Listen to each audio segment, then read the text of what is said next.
नमस्कार साथियों, स्वागत है आप सभी का संस्कृति पीसेस के ऑनलाइन प्लेटफॉर्म पर। दोस्तों, हम लोग बीपीएससी के लिए करंट अफेयर्स कर रहे हैं और 1000 वाला जो सेट है उसमें आज सेट नंबर 2 है। आज हम बहुत अच्छे तरीके से फिर 20 क्वेश्चन को लेंगे और हर एक प्रश्न को बहुत ही बारीकी से देखने का प्रयास करेंगे। दोस्तों, एक फ्री इनिशिएटिव है और आपके एग्जाम के लिए बेहद महत्वपूर्ण होगा।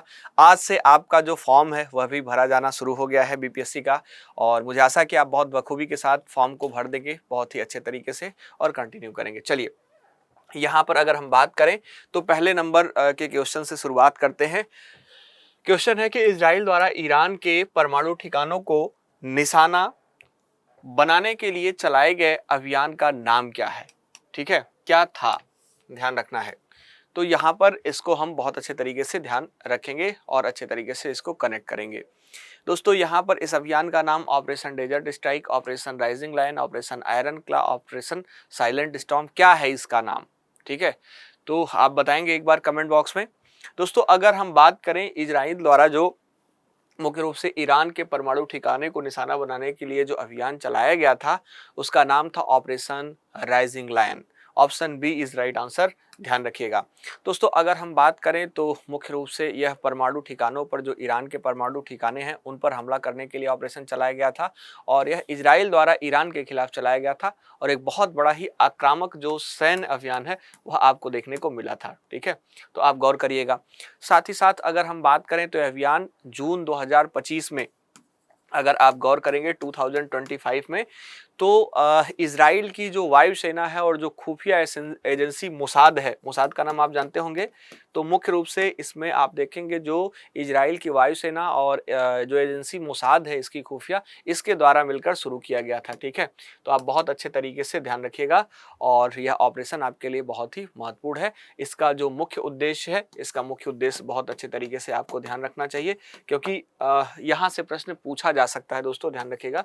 तो इसके मुख्य उद्देश्य के संदर्भ में जैसा कि हमने बताया कि परमाणु कार्यक्रम रोकना था। ठीक है, रोकना था। तो बहुत अच्छे तरीके से इस पर आपको गौर करना चाहिए साथियों, है ना। इसका मुख्य उद्देश्य यह था। चलिए आगे बढ़ते हैं सेकंड नंबर के क्वेश्चन पर। सेकंड नंबर का क्वेश्चन है कि ईरान ने इजराइल के हमलों के जवाब में अपने ऑपरेशन को क्या कोड नेम दिया? ठीक है, यह है कोड नेम पूछा जा रहा है,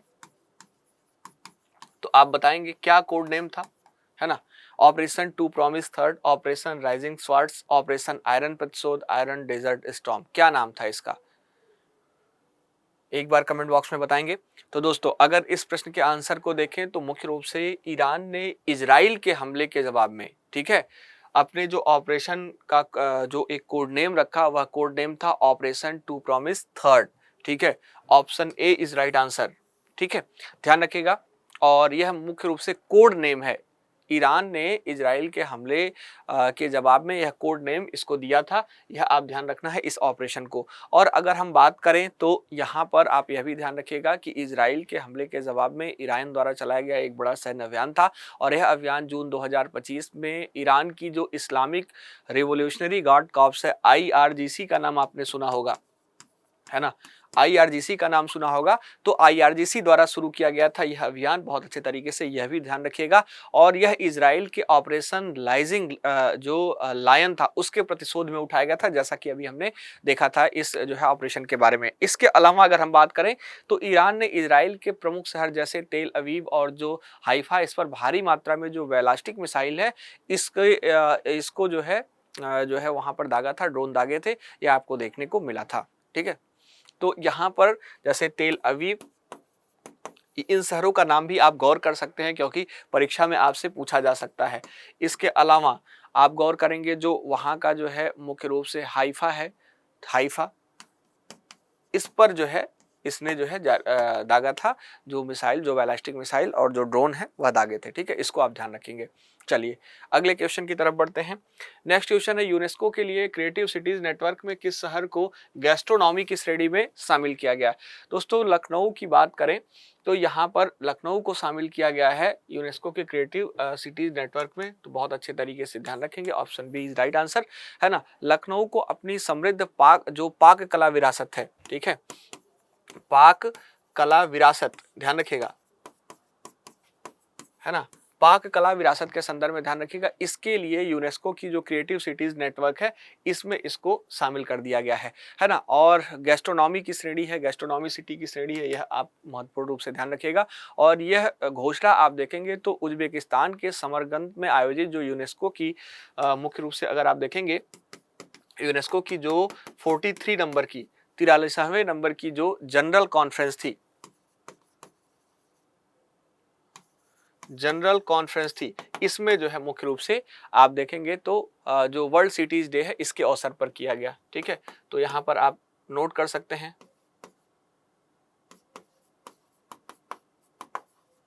सिटीज डे के संदर्भ में आप गौर करिएगा। ठीक है, तो यहाँ पर जो है इस अवसर पर किया गया।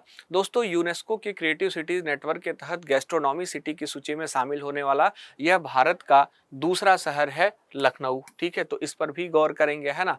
और इससे पहले कौन सा शहर है, तो इससे पहले जो है आपको पहला शहर देखने को मिलेगा हैदराबाद। हैदराबाद, ठीक है, तो एक महत्वपूर्ण जो है यहाँ पर आप जो है एक पॉइंट और ध्यान रखिएगा, सबसे पहले हैदराबाद को शामिल किया गया, अब दूसरे नंबर पर आपका जो है लखनऊ देखने को मिल जाएगा। इस श्रेणी में यूनेस्को क्रिएटिव सिटीज नेटवर्क की स्थापना की बात करें तो यहाँ पर यूनेस्को क्रिएटिव सिटीज की जो स्थापना है इसके बारे में अगर हम गौर करें तो आप इसको भी ध्यान रखिएगा, प्रश्न पूछा जा सकता है। तो यह आप देखेंगे 2004 में इसकी स्थापना करी गई थी, 2004 में। तो एक इंपॉर्टेंट पॉइंट यह भी आपके लिए महत्वपूर्ण हो जाता है, इस पर आप गौर कर सकते हैं। चलिए आगे बढ़ते हैं नेक्स्ट क्वेश्चन की तरफ, अगर कोई डाउट है तो आप एक बार बताएंगे। अगला क्वेश्चन है, ब्रिटेन की खुफिया एजेंसी MI6 इसका नेतृत्व करने वाली पहली महिला अधिकारी, फर्स्ट वुमेन जो है, जो ऑफिसर है, कौन बनी है? ब्लेज मेटवेली, फियोना हिल, इसके अलावा एनी जो क्रिस्ट बटलर हैं, या करेन पियर्स, यह कौन है? आप एक बार मुझे बताएंगे। ठीक है, चलिए एक बार आप आंसर कर दीजिए इस प्रश्न का भी।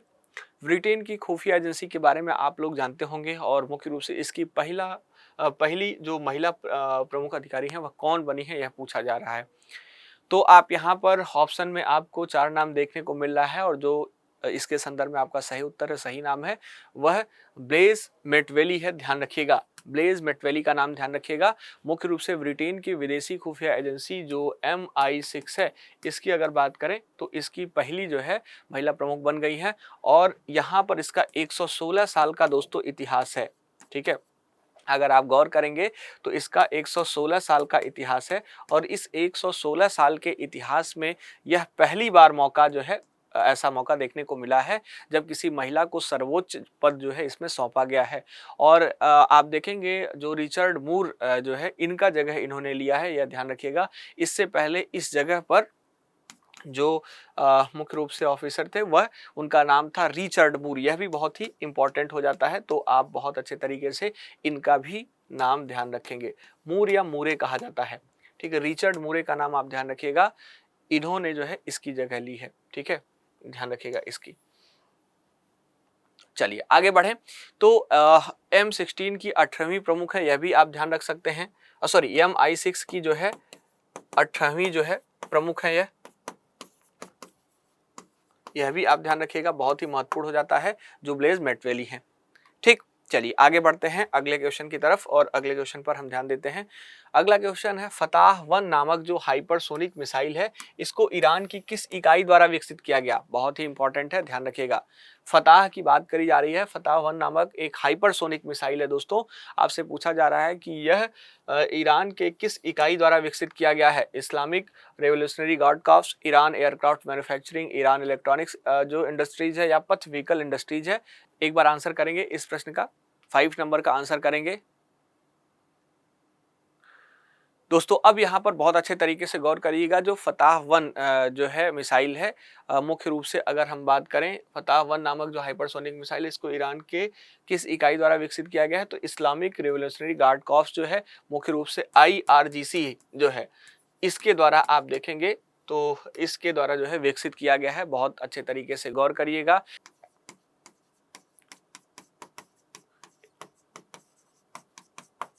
इस फोर्स के द्वारा, ठीक है, तो आप बहुत अच्छे तरीके से गौर करेंगे।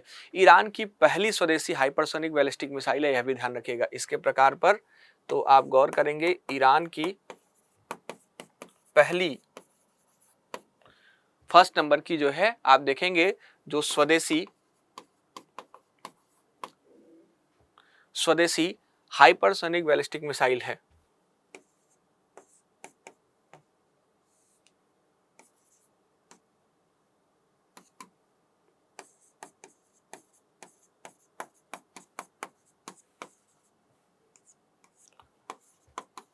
बैलिस्टिक मिसाइल है, ठीक है, नोट कर लीजिएगा क्योंकि यह सब आपके लिए बहुत ही इंपॉर्टेंट है। बैलिस्टिक मिसाइल है, ठीक, एक पॉइंट यहां पर यह। इसके अलावा इसका अनावरण भी आप ध्यान रख सकते हैं, अनवीलिंग कब किया गया, तो इसके अनावरण के संदर्भ में भी नोट कर लीजिएगा। इसके अनावरण के संदर्भ में भी नोट कर लीजिएगा। तो इसका अनावरण जो है आप देखेंगे जून 2000 जो है 23 में किया गया, जून 2023 में, 2023 में। यह एक इंपॉर्टेंट आपके लिए फैक्ट और हो जाता है। साथ ही साथ आप ध्यान रखिएगा इसकी गति के संदर्भ में, जो इसकी स्पीड है, जो इसकी गति है, इसके संदर्भ में थोड़ा सा ध्यान रखिएगा। और यहाँ पर इसके गति के बारे में अगर हम बात करें तो मुख्य रूप से आप देखेंगे 13 से लेकर 15 मैक तक जो है देखने को मिलेगी, यानी कि ध्वनि की गति जो है 13 से 15 गुना जो है अधिक देखने को मिलेगी, 13 से लेकर 15 मैक के बीच में, ठीक है, यह आप गौर करेंगे। इसके अलावा इसकी मारक क्षमता जो है वह भी आप बहुत अच्छे तरीके से ध्यान रखेंगे। इसकी मारक क्षमता इसकी कितनी है, तो इसके मारक क्षमता की बात करें तो आप पाएंगे 1400 किलोमीटर इसकी मारक क्षमता है, 1400 किलोमीटर इसकी मारक क्षमता है, ठीक है। तो यह सब कुछ इंपॉर्टेंट पॉइंट है, इनको भी आप गौर कर सकते हैं, इनको भी आप ध्यान दे सकते हैं। चलिए अगले जो है अपने क्वेश्चन की तरफ बढ़ते हैं। अगला क्वेश्चन है कान्हा टाइगर रिजर्व के बारे में। कान्हा टाइगर रिजर्व खुर वाले शाकाहारी जानवरों की आबादी के मामले में बाघों का सबसे बड़ा आवास स्थल बन गया है। यह किस राज्य में स्थित है? खुर वाले जानवर आप जानते हैं, खुर वाले जो है शाकाहारी के बारे में आप जानते हैं। गाय की बात करें, गाय कैसी है, तो यह खुर वाली शाकाहारी जो है जानवर है, ठीक। अब इसी के संदर्भ में पूछा जा रहा है आपसे प्रश्न, आप एक बार बताएंगे। कान्हा टाइगर रिजर्व खुर वाले शाकाहारी जानवरों की आबादी के मामले में बाघों का सबसे बड़ा आवास स्थल बन गया है, ठीक है। और यह किस राज्य में स्थित है, तो मुख्य रूप से यह एमपी में, मध्य प्रदेश में स्थित है, ठीक है, ध्यान रखिएगा। और अगर हम बात करें तो इसका ऑप्शन बी सही हो जाएगा। और आप ध्यान रखिएगा मुख्य रूप से कान्हा टाइगर रिजर्व की अगर हम चर्चा कर लें तो आप तो यह समझ ही गए कि यह किस राज्य में है, तो एमपी में है। इसके अलावा ध्यान रखिएगा यह जिला कौन सा है, जिले के संदर्भ में भी थोड़ा सा ध्यान रखेंगे, बहुत फैक्चुअल प्रश्न पूछता है तो आपसे पूछा जा सकता है।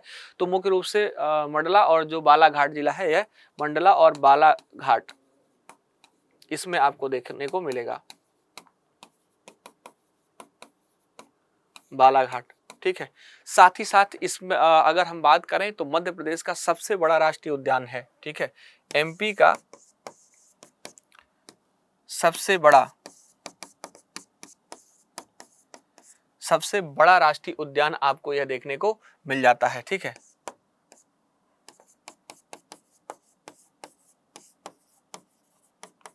ठीक है, एक पॉइंट यहाँ पर और आपको ध्यान रख लेना चाहिए, ठीक है। साथ ही साथ आप ध्यान रखिएगा कि इसकी स्थापना जो है नेशनल पार्क के रूप में 1955 में हुई थी, ठीक है। और साथ ही साथ इसके अलावा एक पॉइंट और आप ध्यान रख सकते हैं, टाइगर रिजर्व इसको कब घोषित किया गया, तो टाइगर रिजर्व के बारे में अगर हम बात करें तो ध्यान रखिएगा इसको सन 1973 में टाइगर रिजर्व घोषित किया गया था, 1973 में। बहुत ही इंपॉर्टेंट यह भी फैक्ट आपके लिए हो जाता है। और यह पार्क आप देखेंगे दोस्तों तो हार्ड ग्राइंड जो बारहसिंगा, इसके संरक्षण के लिए भी जाना जाता है, ठीक है, ठीक है। तो आप ध्यान रखिएगा, बहुत अच्छे तरीके से इसको भी आप गौर करेंगे। चलिए आगे बढ़ते हैं नेक्स्ट क्वेश्चन की तरफ। आर्थिक मामले के विभाग में पहली महिला सचिव कौन बनी है, यह क्वेश्चन है। तो आपको नाम ध्यान रखना होगा इसमें, ठीक है। कविता शर्मा, पूजा मिश्रा, अनुराधा ठाकुर और वंदना सिंह में से अनुराधा ठाकुर का option C is right answer. दोस्तों अनुराधा ठाकुर आप देखेंगे तो वित्त मंत्रालय की सबसे महत्वपूर्ण विभागों में से एक जो DEA है, इसकी अगर हम बात करें तो इसका नेतृत्व करने वाली पहली महिला बनी है और वह 1994 बैच की हिमाचल प्रदेश कैडर की वरिष्ठ आईएएस अधिकारी हैं। तो आप इनके बारे में ध्यान रखिएगा, यह 1994 बैच की हैं, ठीक है, और मुख्य रूप से हिमाचल प्रदेश कैडर की अधिकारी हैं, ठीक है। इनका नाम बहुत अच्छे तरीके से आप गौर करेंगे और हैं क्या, ये आईएएस है ना। चलिए आगे बढ़े दोस्तों। इसके अलावा एक पॉइंट और आप ध्यान रख सकते हैं कि डीईए में सचिव बनने से पहले उन्होंने आप जो कारपोरेट मामले का मंत्रालय मिनिस्ट्री ऑफ कारपोरेट अफेयर्स है, इसमें अतिरिक्त सचिव के रूप में भी अपनी सेवाएं यह दे चुकी हैं अनुराधा ठाकुर। इनका नाम ध्यान रखना है इसके संदर्भ में। डीईए की बात करें दोस्तों तो भारत की आर्थिक नीतियां, बजट जो प्रबंधन है, वैश्विक वित्तीय संस्थान है, इसके साथ समन्वय बनाकर जो है काम करता है, एक नोडल विभाग के रूप में है। तो यहाँ पर यह भी पॉइंट आपके लिए बहुत ही इंपॉर्टेंट हो जाता है। अगला क्वेश्चन है, अमेरिका द्वारा ईरान के परमाणु ठिकानों के विरुद्ध चलाए गए सैन्य अभियान का नाम क्या था, ठीक है। तो यहां पर इसका भी आंसर करेंगे अमेरिका द्वारा, यहां पर अमेरिका के द्वारा पूछा जा रहा है, अमेरिका के द्वारा, ठीक है, ध्यान रखना है बहुत अच्छे तरीके से। ईरान का जो परमाणु ठिकाना है दोस्तों, उस ठिकानों के विरुद्ध चलाए गए सैन्य अभियान का नाम operation desert strike, operation midnight hammer, operation silent thunder, operation iron resolve. तो आप यहाँ पर ध्यान देंगे, यहाँ पर इस ऑपरेशन का नाम था operation midnight hammer. Option B is right answer, option B is right answer. दोस्तों अगर हम बात करें तो यह सैन्य ऑपरेशन जून 2025 में आपको देखने को मिला, ठीक है, जून 2025 में देखने को मिला और यह 12 दिवसीय युद्ध था। 12 आप देखेंगे तो मुख्य रूप से यहाँ पर आप पाएंगे कि 12 डे वार था, है ना, 12 डे वार था। आपसे प्रश्न पूछा जाए तो आप इसको भी ध्यान रखिएगा, 12 डे वार था,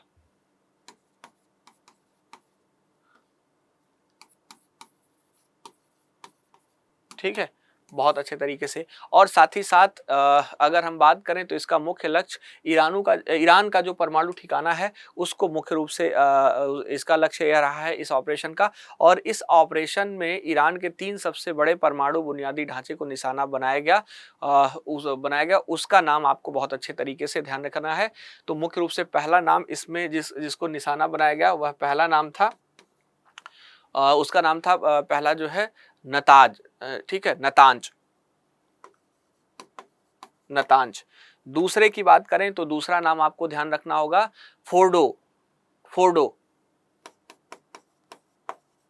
और तीसरे की बात करें तो तीसरा नाम आपको देखने को मिलता है इस्फहान, ठीक है ना। तो आप गौर करिएगा, जो यह 3 सबसे महत्वपूर्ण परमाणु बुनियादी ढांचे थे, इनको निशाना बनाया गया था। मैं लिख देता हूं,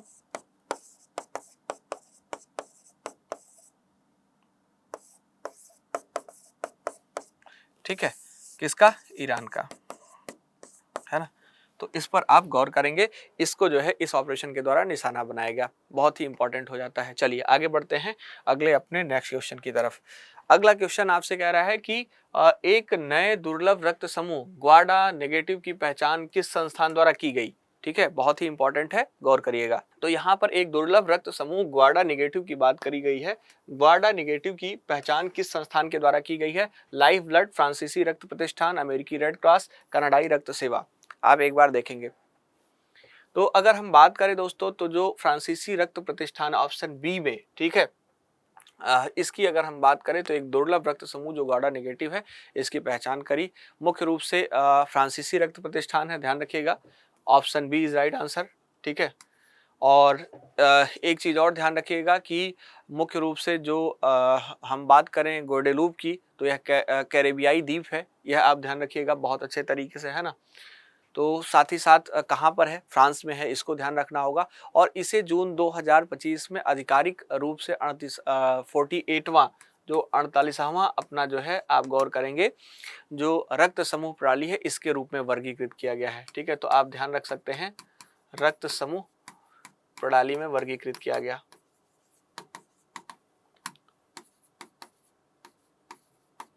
ठीक। ठीक है, तो बहुत अच्छे तरीके से इसको आप ध्यान रखिएगा।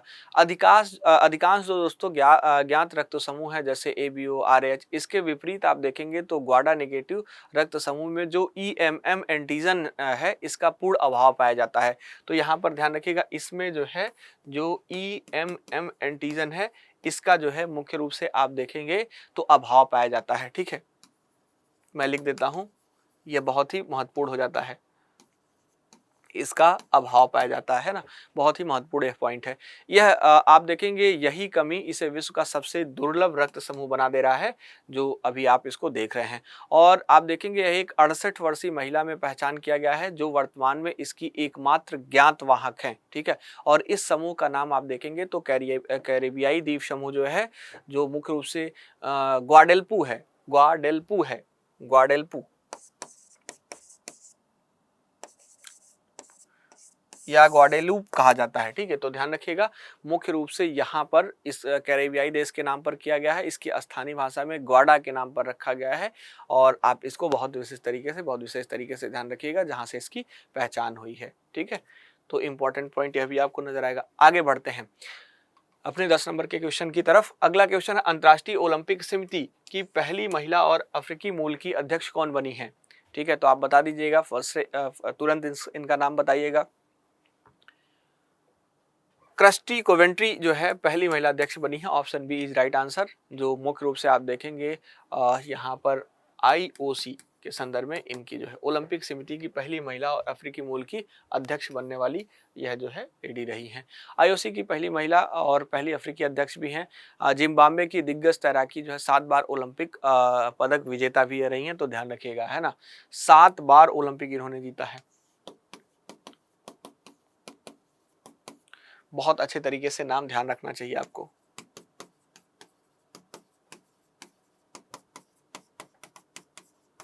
ओलंपिक पदक विजेता रही हैं। ठीक है, जिम्बाब्वे की दिग्गज तैराक हैं यह। ठीक है, जिम्बाब्वे की तरफ से लिख दें क्या? चलिए नोट कर लीजिएगा, जिम्बाब्वे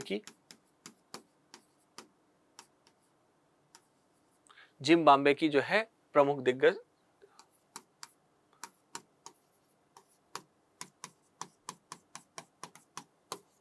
तैराक रही है। ठीक है, तो यह एक इंपॉर्टेंट पॉइंट इनके बारे में हो जाता है, ध्यान रखिएगा। चलिए आगे बढ़ते हैं अगले क्वेश्चन की तरफ। अरलम वन्यजीव अभ्यारण्य, अब अरलम तितली अभ्यारण्य किस राज्य में स्थित है यह पूछा जा रहा है। ठीक है, तो आप बताएंगे तेलंगाना, आंध्र प्रदेश, कर्नाटक या केरल। दोस्तों नाम से ही थोड़ा सा आपको लग रहा होगा, अरलम वन्यजीव अभ्यारण्य, है ना। अरलम जो है तितली अभ्यारण्य है दोस्तों, ध्यान रखिएगा, यह आपका मिलेगा आपको मुख्य रूप से केरल में। ठीक है, ध्यान रखिएगा। और अगर हम बात करें तो जनवरी 2026 में, 2006 में, जनवरी 2026 में इसका नाम जो है क्या कर दिया गया है, बदलकर, आप बहुत अच्छे तरीके से ध्यान रखिएगा, अरलम तितली अभ्यारण्य कर दिया गया है। और यह भारत का पहला ऐसा संरक्षित वन क्षेत्र है जो विशेष रूप से तितलियों के संरक्षण के अध्ययन के लिए जो है समर्पित है। यहाँ पर तितलियों की आप बात करें अगर दोस्तों, है ना, यहाँ पर तितली की बात करें तो आप गौर करेंगे तो यहाँ पर मुख्य रूप से लगभग आपको 266 से अधिक प्रजातियां आपको देखने को मिल जाती हैं, है ना। बहुत ही इंपॉर्टेंट है यह भी जो है फैक्ट, आप ध्यान रखिएगा। और जो केरल राज्य की कुल तितली का अगर हम देखें, कुल तितली का जो प्रजातियों का लगभग जो है 80% है। ठीक है, केरल की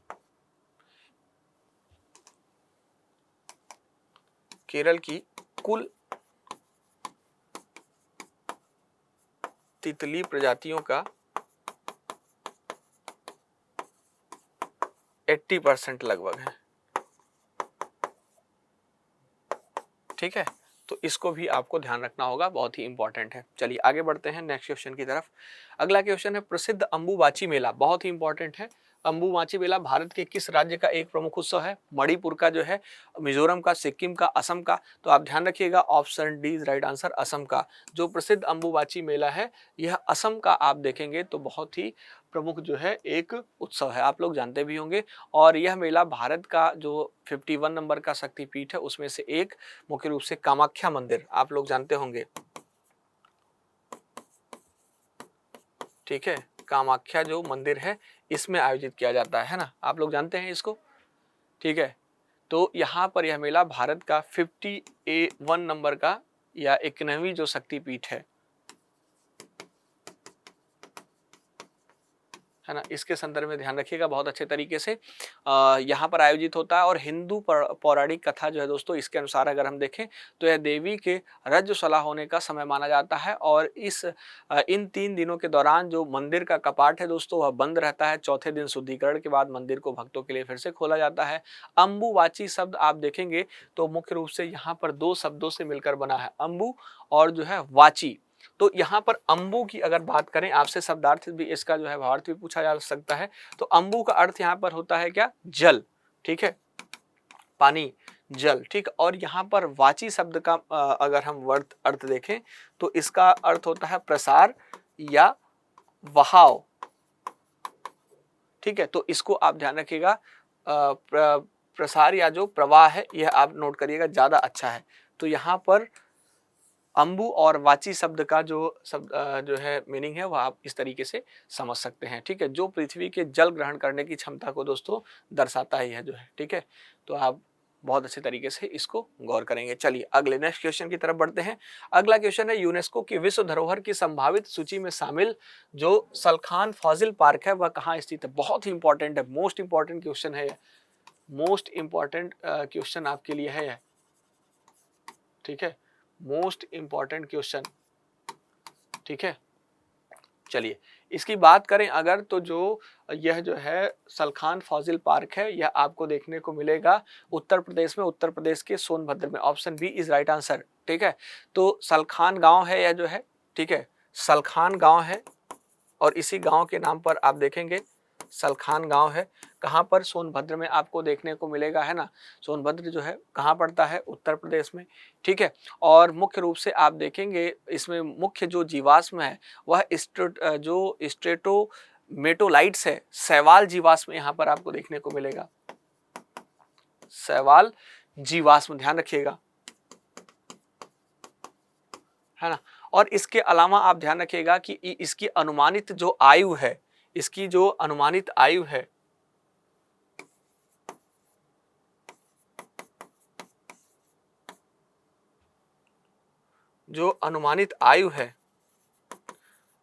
यह लगभग जो है 1.4 अरब वर्ष है, ठीक है। इसको भी आप ध्यान रखेंगे। इसके अलावा यूनेस्को की संभावित विश्व धरोहर सूची जो है 2025 में शामिल है, तो इसको भी ध्यान रखिएगा बहुत अच्छे तरीके से। साथ ही साथ इसे विश्व का सबसे पुराना और सबसे बड़े जीवाश्म पार्कों में गिना जा रहा है। तो विश्व का सबसे पुराना फॉजिल पार्क है, तो इसको भी आप ध्यान रखेंगे, है ना। बहुत अच्छे तरीके से इस पॉइंट को भी आप गौर करेंगे। चलिए आगे बढ़ते हैं अपने नेक्स्ट क्वेश्चन की तरफ। 14 नंबर का क्वेश्चन है, इस पर ध्यान देते हैं। 14 नंबर का क्वेश्चन कह रहा है कि कपाटागुड़ा वन्यजीव अभयारण्य किस भारतीय राज्य में है। कपाटागुड़ा जो है वन्यजीव अभयारण्य किस राज्य में स्थित है, यह पूछा जा रहा है। तो आप ध्यान रखिएगा, तेलंगाना, आंध्र प्रदेश, कर्नाटक और महाराष्ट्र में से यह जिस राज्य में स्थित है वह राज्य है आपका कर्नाटक। और यह अभयारण्य आप देखेंगे तो कर्नाटक राज्य के गडग जिले में स्थित है, ठीक है। Option C is right answer. इसका जो डिस्ट्रिक्ट है इसका नाम आपको ध्यान रखना है, और यह डिस्ट्रिक्ट है, इस डिस्ट्रिक्ट का नाम है गडग, ठीक है, गडग डिस्ट्रिक्ट में स्थित है। और यह अपनी जो अद्वितीय जैव विविधता है दोस्तों, इसके कारण उत्तरी कर्नाटक का जो पश्चिमी घाट है, जो मुख्य रूप से वेस्टर्न घाट है, वेस्टर्न घाट्स है, इसके बारे में अगर हम देखें तो मुख्य रूप से वेस्टर्न घाट्स ऑफ नॉर्थ जो है कर्नाटका है,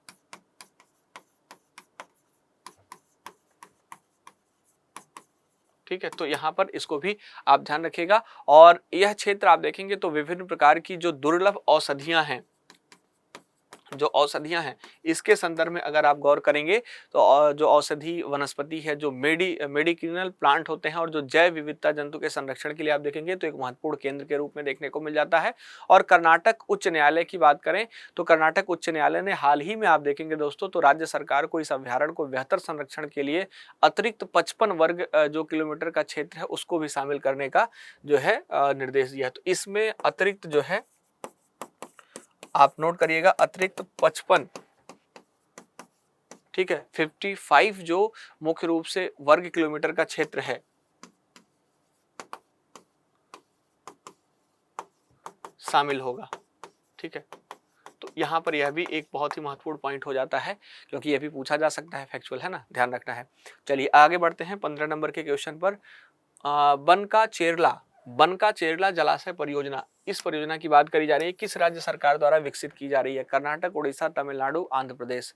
ठीक है, तो आइए इस पर बात कर लेते हैं। बनका चेरला की बात करें दोस्तों तो बनका चेरला जलाशय परियोजना मुख्य रूप से Andhra Pradesh, option D is right answer, Andhra Pradesh सरकार के द्वारा जो है ये परियोजना आप देखेंगे तो विकसित की जा रही है। और अगर हम बात करें तो इस जो स्थान है वह नदियाला जिला है। ठीक है, नदियाला जिला डिस्ट्रिक्ट की बात करें अगर तो नाम ध्यान रखिएगा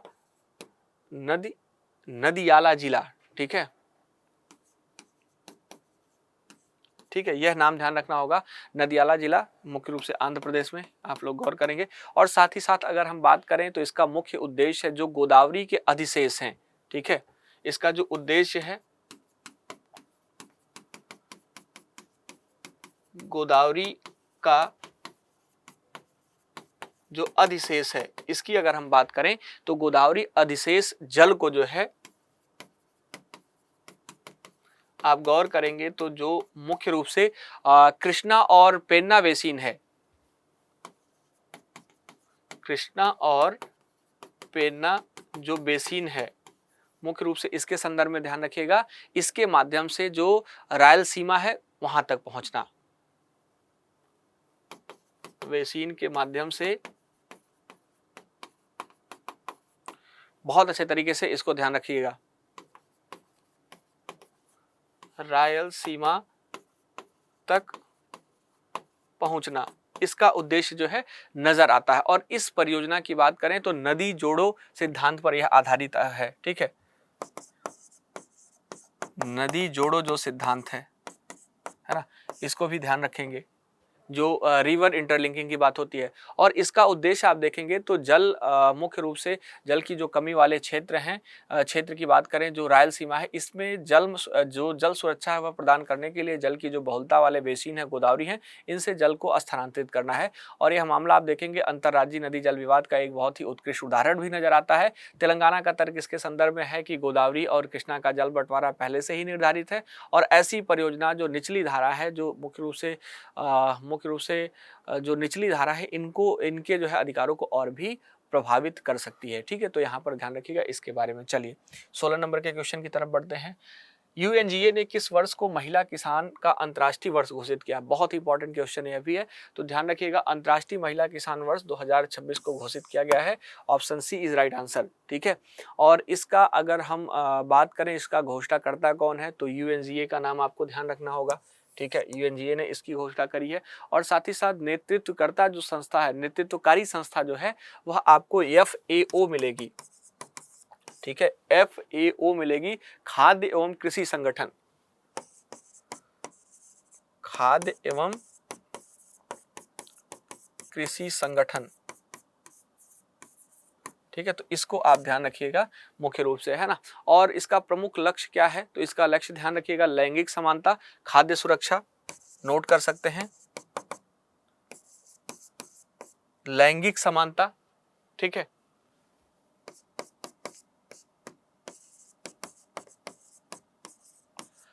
ना। इसके अलावा जो मुख्य रूप से खाद्य सुरक्षा है और साथ ही साथ जो गरीबी उन्मूलन है यह आपको देखने को मिल जाता है। तो आप इसको बहुत अच्छे तरीके से ध्यान रखिएगा, है ना। यहाँ पर इसको आप ध्यान रखिएगा, यह इसका लक्ष्य आपको नजर आ जाएगा, बहुत अच्छे तरीके से कनेक्ट करिएगा। चलिए आगे बढ़ते हैं 17 नंबर के क्वेश्चन पर। ठीक है, 17 नंबर का क्वेश्चन कह रहा है कर्नाटक के कोलार में H125 हेलीकॉप्टरों के लिए एयरबस ने किसके साथ समझौता किया है। ठीक है, तो बहुत ही इंपॉर्टेंट क्वेश्चन है यह भी। एयरबस टाटा TASL समझौता देखने को मिला है दोस्तों, तो ध्यान रखिएगा। मुख्य रूप से आपको ऑप्शन बी में दिखेगा टाटा एडवांस सिस्टम लिमिटेड। ठीक है, option B is right answer. बहुत अच्छे तरीके से गौर करिएगा। यहाँ पर यह समझौता आप देखेंगे तो एयरबस और टाटा एडवांस सिस्टम जो लिमिटेड है TASL, ठीक है, इसके बीच आपको देखने को मिलेगा। ठीक है, तो यह समझौता जो एयरबस है फ्रांस का, है ना, और जो TSL है इसके बीच आपको देखने को मिल जाता है। आप गौर करिएगा।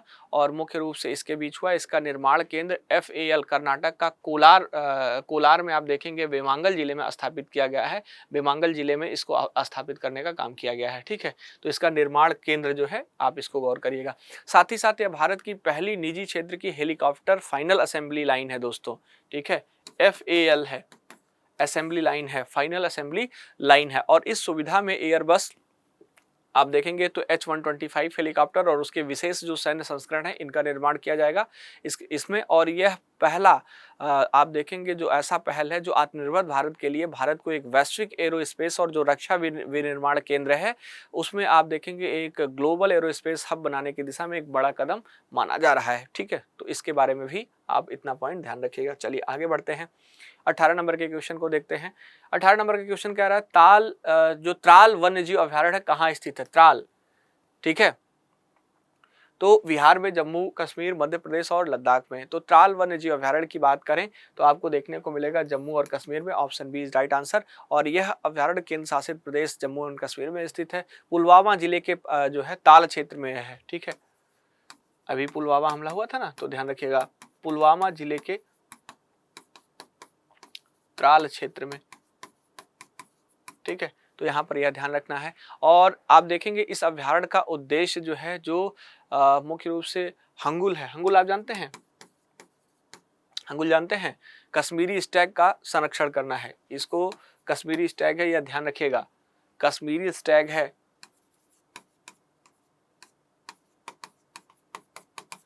ठीक, इसको आप ध्यान रखिएगा, इसका संरक्षण करना है जो कि एक संकटग्रस्त प्रजाति है, एक संकटग्रस्त प्रजाति है।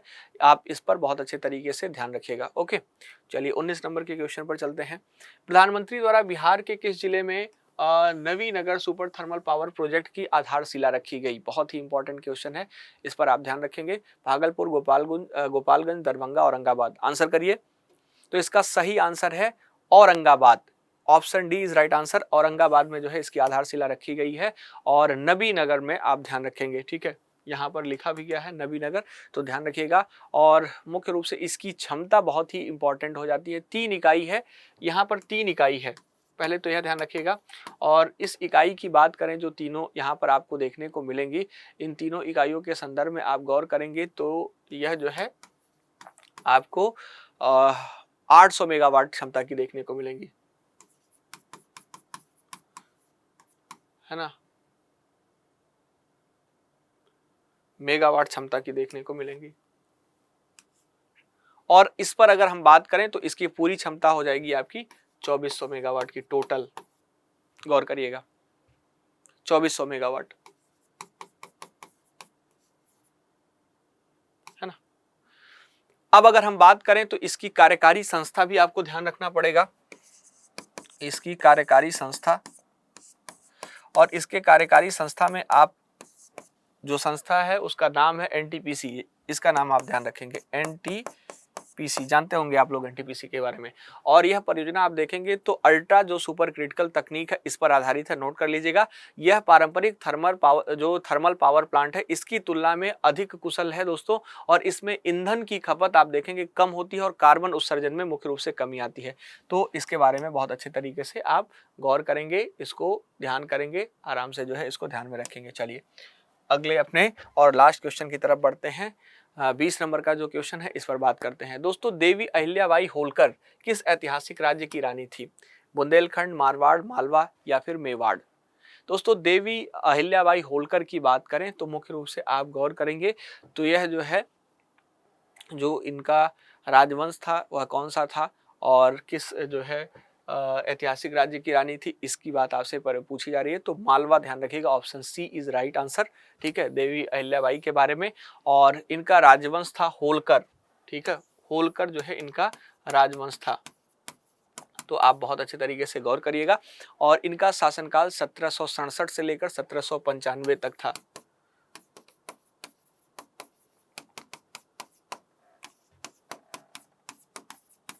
ठीक है, यहां पर यह भी ध्यान रखिएगा। और इनकी जो राजधानी थी उसको भी आप ध्यान रखिएगा,